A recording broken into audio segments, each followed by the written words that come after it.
First political philosopher Guru Ravidas, जिसने कहा हम वेद को भी नहीं मानते, ब्रह्म को भी नहीं मानते, ब्राह्मण को भी नहीं मानते, उनके इस पद को याद नहीं करना चाहता है।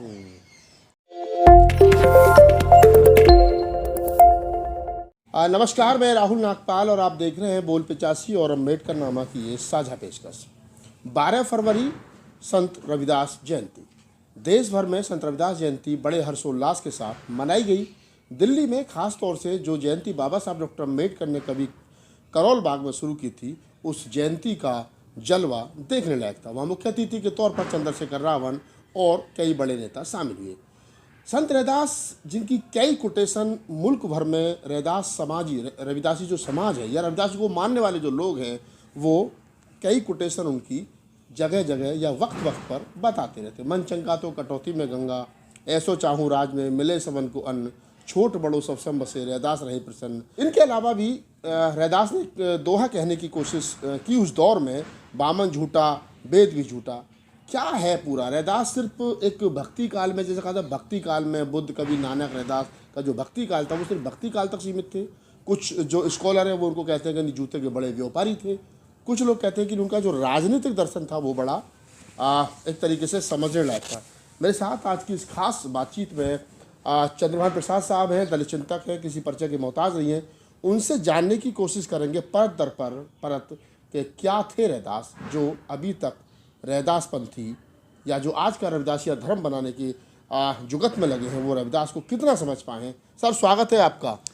थैंक यू नागपाल साहब। आज बहुत दिन बाद प्रोफेसर रतनलाल, नागपाल साहब और मैं चंद्रभान प्रसाद, 3 ऐसे गैर आरएसएस वाले हैं। कोई कहले कि ये कांग्रेस के एजेंट हैं, पर आरएसएस के नहीं है। आरएसएस के नहीं है, ये तो पक्का है। ये तो पक्का है। जो आरएसएस वाले एजेंट दलितों में जो घूम रहे हैं, वो भी कहते हैं कि कांग्रेस के एजेंट है। तो ये बात ये है कि बाबा साहब ने अपनी किताब लिखी थी, जो सबसे मशहूर किताब हुई थी, who were Shudras. Who were Shudras में 2 पार्ट हैं।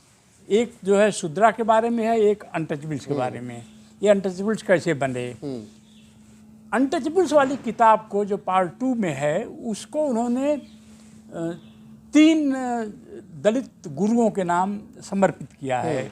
सबसे पहले गुरु रविदास, फिर चोखा मेला जो महाराष्ट्र के थे, और एक जो है तमिलनाडु के थे, उनका नाम बीच में आएगा तो मैं बता दूंगा।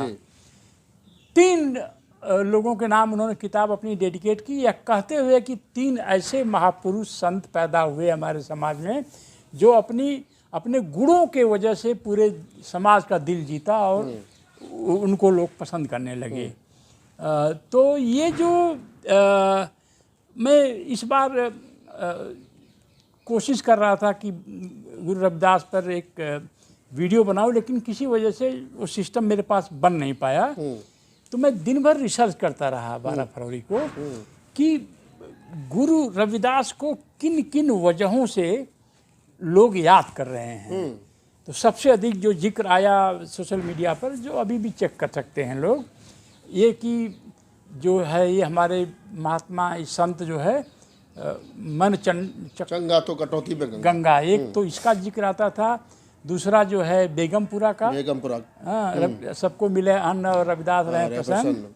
और तीसरा कि पूजो चरण चंडाल के जो हो गुड़ प्रवीण, पूजो नहीं बाभन कहे जो हो गुड़ विहीन। तो मैं ये सोच रहा था कि दलित मिडिल क्लास की थिंकिंग के लेवल पर क्या कोई सीमाएं हैं, और इन सीमाओं को किसने बनाया है। क्या दलित समाज में विद्वता के प्रति जो एक डिसडेन है, यानी डिसलाइक है, दलित समाज इंटेलेक्चुअल्स को लाइक नहीं करता है।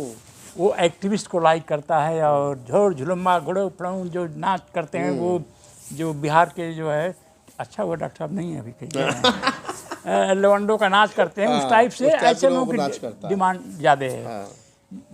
मेरा ये कहना है, मैंने दलित नोट पावर पर कहा है कि गुरु रविदास का जो आंदोलन था, that was first war of Dalits independence. Dalit मुक्ति का पहला वह युद्ध था जिसको गुरु रविदास ने शुरू किया और जीता। अब आप ये बताइए राहुल जी, क्या कभी किसी रविदास के मानने वाले लोगों से आपने ये सुना है कि जो डायलॉग हो रहे थे 5 ब्राह्मणों से और गुरु रविदास के बीच में, तो डायलॉग का कंटेंट क्या था, क्या क्वेश्चन आंसर किए जा रहे थे? ऐसा कैसे हो सकता है कि इतने बड़ा रविदासी आंदोलन जो है, जिसको गुरु ग्रंथ साहब में जगह मिली है, जो वैंकूवर से लेके लंदन अमेरिका तक गुरु रविदास के मानने वाले लोग जगह जगह हैं और उनका मंदिर बनाए हैं, पर कोई यह क्यों नहीं बताता कि गुरु रविदास और पांडवों के बीच यह वार्तालाप हुआ, यह क्वेश्चन आंसर हुआ, और लोगों ने जब तालियां बजाई गुरु रविदास के प्रति, तो किंग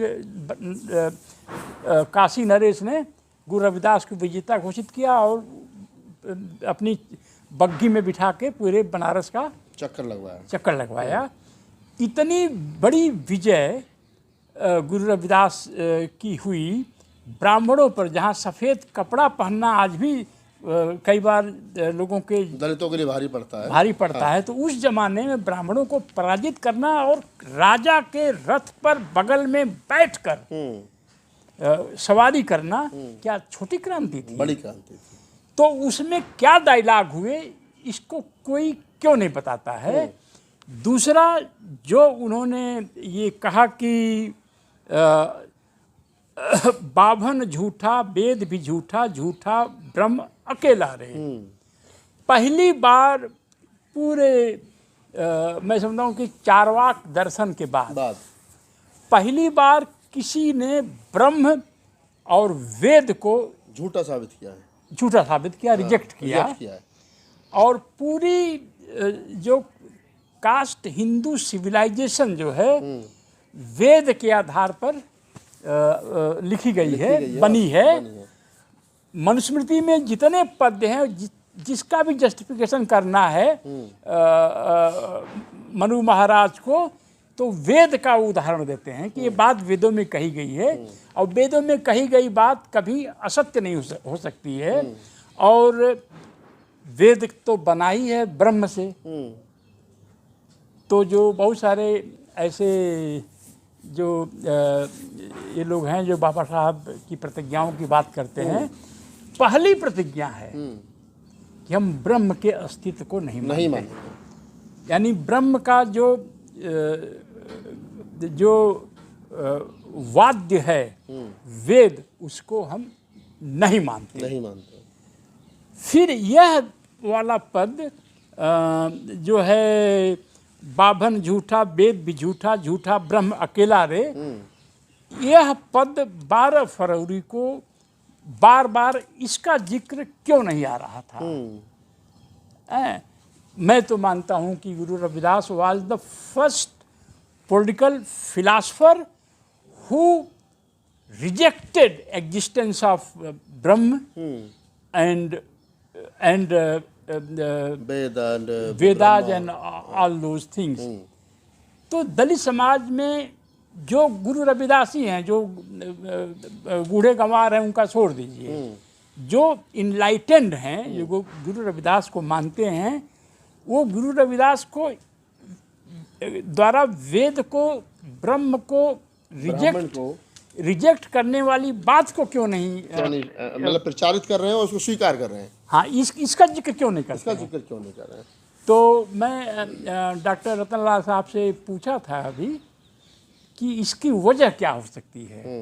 आप बताइए, अब उनकी कुर्सी लिए हैं तो आपकी वजह आप बताइए। मैं इतना समझता हूँ कि जो ये पद है, बामन झूठा, वेद भी झूठा, झूठा ब्रह्म अकेला रहे, ये बाबा साहब डॉक्टर अम्बेडकर की जो 22 प्रतिज्ञा हैं, मैं ब्रह्मा को नहीं मानूंगा, विष्णु को नहीं मानूंगा, हाँ, रामकिशन को नहीं पहले ही प्रतिज्ञा, पहली प्रतिज्ञा है, या जो 3-4 प्रतिज्ञाएं हैं, ये उनसे मैच करता है। यानी जो बात रैदास ने इस पद में कही, वो बात बाबा साहब ने तो कही। बाबा साहब वो मानते थे। हाँ। लेकिन आज का दलित इस पद को प्रमुखता के साथ क्यों नहीं मान रहा है? हाँ, मैं वही बता रहा हूँ, आप ही की बात को बड़ा कर रहा हूँ कि इस बात को भी नहीं मान रहे हैं और बाबा साहब की भी बात को नहीं मान रहे हैं। जी हाँ, इसका मतलब जो रैदास ने कही वो बाबा साहब ने कही, और बाबा साहब और रैदास दोनों की ही बात को दलित समाज जो है, या अम्बेडकरवादी या रैदासी जिनको हम कह रहे हैं, वो नहीं मान रहे हैं। और वो शायद इसलिए नहीं मान रहे हैं कि उनको अभी ब्राह्मण से, ब्रह्मा से और वेदों से लगाव है, या उनके धर्म से डर है कि अगर नहीं मानेंगे तो शायद बहुत ज़्यादा नुकसान हो जाएगा।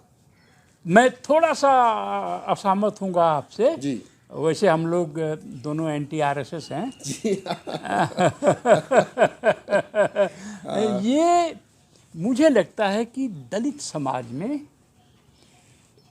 स्कॉलरशिप के प्रति क्रेज नहीं है। हाँ, ये भी है। स्कॉलरशिप का मतलब वजीफा नहीं हो गया, मतलब विद्वता के प्रति क्रेज नहीं है। और लीडरशिप के प्रति, नेताओं के प्रति, एमपी एमएलए के प्रति क्रेज है। लेकिन एक दलित में कोई विद्वान हो, कोई इकोनॉमिस्ट हो, कोई कुछ भी हो, उसके प्रति कोई क्रेज नहीं है। इसीलिए हमको, आपको, इनको, उनको असहमत होने के बाद तुरंत लंबी लंबी गालियां निकलती हैं। बिल्कुल। चोर उचक्के, एजेंट कांग्रेस के, इनके उनके, दलाल भलाल, सलाल तलाल, यही चीज़ दलित के पास अभी है। क्योंकि यही दलित के पास है, क्योंकि दलित मिडिल क्लास के प्रति के बीच किसी भी, हम तो विद्वान नहीं हैं लेकिन विद्वान बनने की कोशिश करते हैं। हम बाबा साहब नहीं, लेकिन बाबा साहब के फॉलोअर बनने की कोशिश करते हैं। हम में कमियां ज़्यादा होंगी, पर थोड़ा भी कोई अगर विद्वान बनने की कोशिश कर रहा है तो उसके प्रति इज्जत होनी चाहिए कि नहीं? बिल्कुल होनी चाहिए। और तो इसलिए चूंकि ये दलित समाज जो है में विद्वता के प्रति क्रेज नहीं है, इसीलिए आज का दलित समाज और वो जो अलीगढ़ मुस्लिम बनाने वाले सर सैयद साहब थे, उस समय के मुस्लिम समाज की जो चेतना थी और आज की दलित चेतना है, एकदम मैच करती है। मेरी वाइफ मीरा जी मना करती हैं कि आप कठमुल्ला शब्द का इस्तेमाल मत करिए, और आपने अभी कहा है कि आप लंठ शब्द का इस्तेमाल नहीं करिए, तो लंठ को शब्द का मैं इस्तेमाल नहीं करूँगा। पर हमारा समाज, दलित समाज, जिसके उत्थान के लिए आप और प्रोफेसर रतनलाल मरे जा रहे हैं, यह मतलब ये जो फर्श है पत्थर है, इसमें आप कितना भी बढ़िया से गेहूं बो दीजिए, क्या यहाँ जम जाएगा? जगह नहीं। तो दलित मिडिल क्लास इतना ड्राई लैंड है, पत्थर की तरह से है, जिसमें आप कोई नया विचार उगा नहीं सकते हैं। यही वजह है कि दलितों के first political philosopher Guru Ravidas, जिसने कहा हम वेद को भी नहीं मानते, ब्रह्म को भी नहीं मानते, ब्राह्मण को भी नहीं मानते, उनके इस पद को याद नहीं करना चाहता है। तो यह दलित समाज है। मैं तो अपनी बात 20 साल पहले बंद कर दिया था कहना, क्योंकि अरे अब गमले से क्या वार्तालाप करेंगे? हाँ, वो ये जो है, ये जो ये क्या है, ये बिस्तर है, टेबल कह सकते हैं, टेबल टाइप का है, इससे हम क्या बातें करेंगे? निर्जीव से क्या बात करेंगे? जिसमें कोई जान ही नहीं, उसे क्या? दलित मिडिल क्लास बिल्कुल इस लकड़ी के ये बेंच की तरह से है। इसीलिए उस समय बताइए, आज वेद का रिजेक्शन कोई पब्लिकली बोले तो देखिए कितने लोग नाराज हो जाएंगे। बिल्कुल है? तो उस जमाने में यदि कोई महात्मा गुरु कह रहा है वेद भी झूठा, ब्राह्मण भी झूठा, ब्रह्म भी झूठा, और उसके बाद वो ब्राह्मणों को हरा करके शास्त्रार्थ में और फिर राजा के बगल में खड़ा होता है करके पूरे काशी के बनारस के वो लगाते हैं, जिसकी शिष्या मीराबाई हो जाती हैं और चित्तौड़गढ़ के और भी और लोग, बहुत से लोग हो जाते हैं। तो ये दलित जो अब मैं डॉक्टर साहब से आया तब मैं यही कह रहा था, ये दलित मिडिल क्लास मतलब किस तरह से पत्थर हो गया है, लकड़ी हो गया है, मरी हुई लकड़ी, जिसमें कोई भी चीज़ आप बो नहीं सकते हैं, कोई भी चीज़ आप उसमें बो नहीं सकते हैं। और चंद्रभान प्रसाद साहब का सीधा सीधा कहना है कि रैदास जी जिस प्रकार से तार्किक बात करते थे और जो उनका पद उन्होंने बताया, बामन झूठा, वेद भी झूठा, झूठा ब्रह्म अकेला रे, ये एक पद, ऐसे बहुत सारे पद हैं उनके जो सीधा ब्राह्मणवाद को ललकारते हैं। क्या कारण है आज भी रैदास जी के मंदिरों में हिंदू के तमाम देवी देवता मौजूद हैं। रैदास जी की झांकियों में हिंदुओं के तमाम देवी देवताओं की झांकी मौजूद हैं। क्या कारण है कि इतना कठोर कहने के बावजूद भी रैदास जी का हिंदुईकरण नहीं रुका। इस बातचीत को कंप्लीट कर रहे हैं और इस बातचीत को करने का जो उद्देश्य था वो ये था कि रैदास को सीमित करके रखा गया और इसके लिए जिम्मेदार ब्राह्मण नहीं है, इसके लिए जिम्मेदार मनुवादी नहीं है।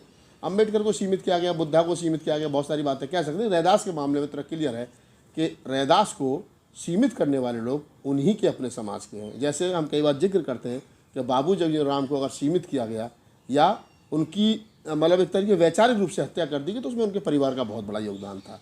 ठीक उसी प्रकार से मैं कह रहा हूँ कि रैदास जी को अगर सीमित किया गया या उनका हिंदुईकरण किया गया तो उसमें रैदास पंथी जो अपने आप को कहते हैं या रविदासिया समाज जो अपने आप को कहते हैं, जो रविदासिया धर्म बनाने की ओर आजकल काम कर रहे हैं, उनका बड़ा योगदान है। चाहिए कि रैदास के इस पद को वो पद को याद रखें, ब्राह्मण बामन झूठा, वेद भी झूठा, झूठा ब्रह्म अकेला रहे, ये एक पद जो है कहीं ना कहीं ब्राह्मणी ताकतों को ध्वस्त करने के लिए काफ़ी। इस पूरी बातचीत के बारे में आपकी क्या प्रतिक्रिया में कमेंट सेक्शन बताइए और हमें दीजिए इजाज़त। धन्यवाद।